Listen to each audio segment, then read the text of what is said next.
Hey, so are we friends or family? We're the same person, so family, probably? I don't think I want to admit that I'm that close with a few of the others, but you two? I think it'd be better for us to see our little unit as a team. A family structure implies a hierarchy, and last I checked, we three are on pretty even footing in the box. What do you think, Mom? I think the relationship binding a team together goes a long way in characterizing the different parts of the team. And if you want your team to shine, not only does it have to be full of standout individuals, but the structure has to be clear, coherent, and to the benefit of everyone acting as a part of it. So, what about Belobog? Not my first choice. Belobog's members all kind of fall flat for me, but if the goal is talking about the structure, it'll be easiest with the subject that lets us focus on it and get the character profiles out of the way. Okay, I'm convinced, let's do this. Belobog Industries is the second playable faction you get to interact with during Zenless Zone Zero's main story, and the game really wants you to feel like these guys are hot shit. At the end of her story, Nicole puts the cunning hares in the role of the little fish, and Belobog is the bigger fish who came to solve the problem they're having with vision now that everything is out in the open. Which, that's textbook foreshadowing right there. I think the little bit we get with Corin in the Hollow is a bit more tactful, especially since as far as I'm aware, we don't reunite with her until around chapter 4. But pointing at another group and having the narrative shout in your ears, "Those are the cooler and more professional people who can do the things Nicole and gang can't," is basically like hammering a big arrow-shaped sign in the ground pointing up to them. Sure, there's a bit of an intermission, but we're going to Belobog next. And we're going to them with expectations. I don't have to talk about how expectations are a double-edged sword, right? No, but those expectations definitely get tempered a bit when the first person from Belobog that we meet is a dunce like Anton. There's a structure in every team, and sometimes you have to dig a bit to find even a shred of something. You mean like how we decided to use techniques of persuasion for the hares? No, because I cooked with that one. And we have an outline of using the alignment chart to connect the special response team, but we need more information to be certain. What we can be certain about is the use of Belobog Industries to represent the nuclear family unit. And not just a nuclear family, the outline is one of a stereotypical nuclear family. A father, a mother, a younger sister, and an older brother in Anton. He's rash, headstrong, unyielding, impulsive, reckless. Those are synonyms. He's a very insertive knucklehead. You mean assertive? I mean the kind of guy whose first idea to stop a rampage of a giant house-sized construction spider is punching it, probably doesn't have a whole lot going up there besides good intentions and a fire in his heart. He's the type to rub dirt in his scrapes or avert his eyes and say, "Nothing happened," when he has a bat-shaped dent in the side of his head and a bloody nose. He also embodies a lot of the stereotypes of a traditional boy. He's noisy, physical, and lacks a bit in the department of social cues, but makes up for it with earnesty and technical know-how. Unlike common stereotypes of the son, Anton's incredibly emotionally outward and doesn't show a rebellious bone in his body. He's also one of the two who gets more direct characterization through their parallels to the machinery they play a part in rescuing. I mean, Ben basically spells the similarities between Anton and the Grappler out to us, and Anton's denial of the things Ben assumes about it because of his experience with the person Anton was, gives us inference that the clash between Anton and the Grappler is supposed to be read as Anton versus the Anton he used to be. It's only through the mundane that the soul can grow is a line you can only really say as proudly as he does if you've got experience.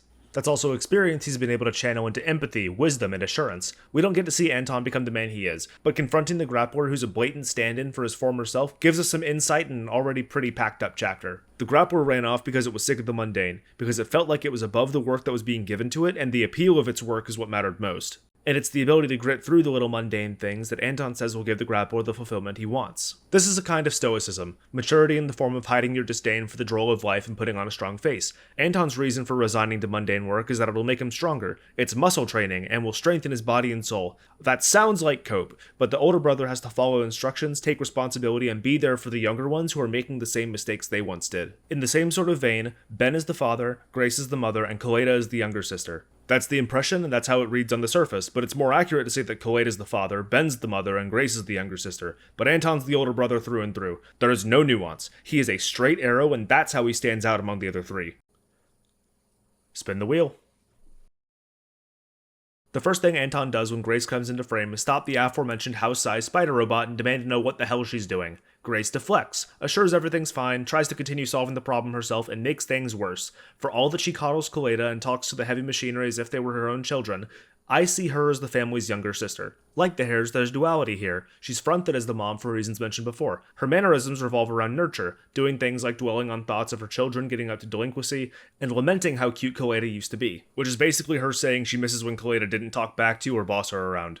And when they finally have the boarding machine and find her fawning over a building she fell in love with, Grace can't help but swoon over her emotional development and how sweet the whole thing is instead of focusing on the problem at hand. She's kind, genuine, and capable, but gets absorbed in her own complexes and trains of thought more often than not. Usually her passionate tangents have to be dumbed down, and her shotgun blasts of information are typically caught by the likes of Ben, who either restates or gets her to restate for the sake of the proxy not misinterpreting, or deflected by Koleda if she skirts towards the deep end. The mature and motherly face belies a self-reported immaturity for her age. She's hypnotized by her passions, and doesn't really put the company or her family in the front of her mind until pushing turns to shoving, and even then it takes drama, mistakes, and lots of scolding for her to finally reconcile with her own brattiness and come full circle as a responsible adult. Because when Grace doesn't have her head in the bots, she's got the maternity to pay the bilternities, and her existence as the mother plants her as an emotional face and core of Belobog. The crack there is that the only person who emotionally engages with Grace on that level is Koleda. Anton doesn't really answer to her, and Ben mediates her outbursts more than anything else. But the little sister lives in her own world, and goes about her passions without worries for what's beyond them.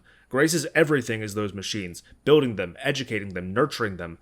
But it's like a kid raising dolls. It's a family she made for herself that draws her obsession, and it's her love for her actual family that gets understated and dampens the image of her as the teen mom.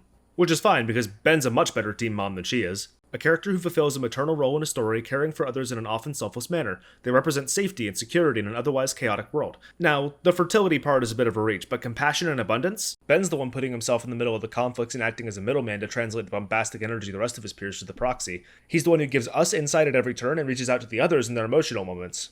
And you want to talk abundant? Look at him! It's worth a mention that he is also, by technicality, a typical mama bear. Ours is a progressive day and age. Oh, cram it. We meet Ben fresh off the older brother and younger sister trashing their house right when the guest arrived. He's the one pulling their focus, shaking their hand, ushering Bellwise out of the way of the mess into the presence of their boss. He's polite, apologizes for the mess of others, and gives their guests direction by pointing them to Koleda and getting the show on the road. He's also the only one with both feet squarely on the ground. That isn't fair to Koleda. Anton being brick-brained and Grace being explosively eccentric are one thing, but the boss is mature and level-headed. Yeah, that's just another thing towards the point. The kids have similar dispositions, and the parents do too. In a traditional nuclear family, it's also common for the older son to have a strong relationship with the mother and for the younger sister to be close to the father. Warn the audience. Okay, look, I'm about to get really neurodivergent here.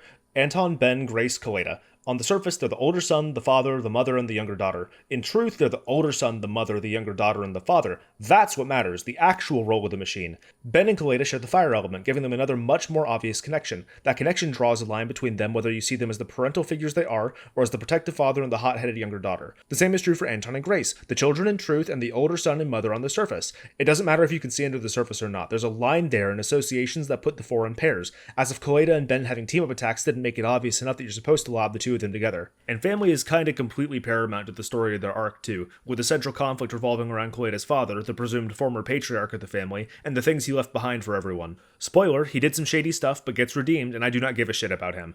The main driving force behind the actions of the father, for the sake of this, only informs that we're supposed to be looking at Belobog through the lens of being a family. As if all the talk of children coming from Grace didn't make that clear, of course. Or the company motto, our goal is not to build a house but a home? I told you we weren't crazy. I knew we weren't. The lack of a boss for the company and the lack of a father figure in Koleda's life probably meshed into a single need to mature and fill a hole. The father figure is someone in a family structure with power, authority, strength, all the things that can be pinned to someone with the title of company president. Koleda has status, responsibility, and knows the significance of her position. She is a provider in the sense that she organizes jobs, allocates funds, manages resources, and if there's anyone questioning if she qualifies as a protector after hurling the prototype at whatever the official name of the 12th hour final boss of the chapter is, I don't care. They probably need their eyes checked. She's very task-oriented, and the near-toxic stoicism that always seems to be tacked onto traditional paternal figures is only hardly there, and it's a mask that doesn't hold up. When Grace does something stupid and puts herself in danger, Koleda scolds her as a paternal figure should, but it's an exercise of empathy and not authority.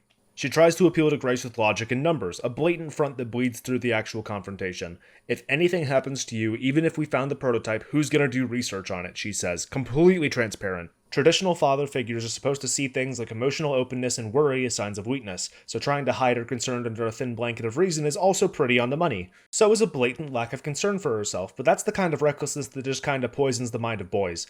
Koleda's not a boy, but her role is... Look, you've either been paying attention this entire time or you can start the video over. The point is that she has the same sort of carefree scrappiness that Anton has, and that is very deliberate. These boxes are not up to date. They're stereotypes that are twisted to give these characters a backbone and to give their relationship a foundation. And as the father figure of the family, Koleda, unbefitting of her age and stature, has to keep her head up, has to fight her emotions back, finds an obligation to put her own health and concern last, and will be the one at the end of the day most inclined to put her neck out for the unit as a whole. Writing a family dynamic has its potholes. The first that comes to mind is making the characters nothing but their role. Belobog hops it despite how all four of them tightrope across the line because they're playing Twister on the wires, and that alone creates interests. Anton's stubbornly staying with both of his feet on one wire, while Ben and Grace are crossing their legs and stretching to rest their feet on different ones, and Koleda's doing the splits. That's some discord, and even if you don't get the full picture yourself, it bleeds through to their scenes because it's their foundation. Another potential trap is making the family dynamic window dressing. That's especially painful because if things aren't set up in a way where we can figure it out on our own, chances are the media is trying to shove it down our throats. But the reward for pulling it off is closeness, intimacy, and history that doesn't need explaining. I don't need to know how long these four have been together or how much they trust each other. I don't need to see them make new bonds or develop their relationship because they're a family, and that informs everything on its own. Naturally, any development that does happen is still appreciated, but unless it's falling apart at the seams, a family dynamic is rock solid, especially if it leans so heavy into the, big air quotes here, perfect, infallible structure of the nuclear family. The little sister plays her heart out, the older brother marches to the beat of his own drum, the mother supervises, cares for, and guides their energy to better places, and the father provides everything they can so the magic can keep on happening. The divide between who a character is and how they present is an entire dimension of complexity for a writer to develop, and when putting a group together, it's even more important to know exactly who these people are to each other, and to make sure you do it right.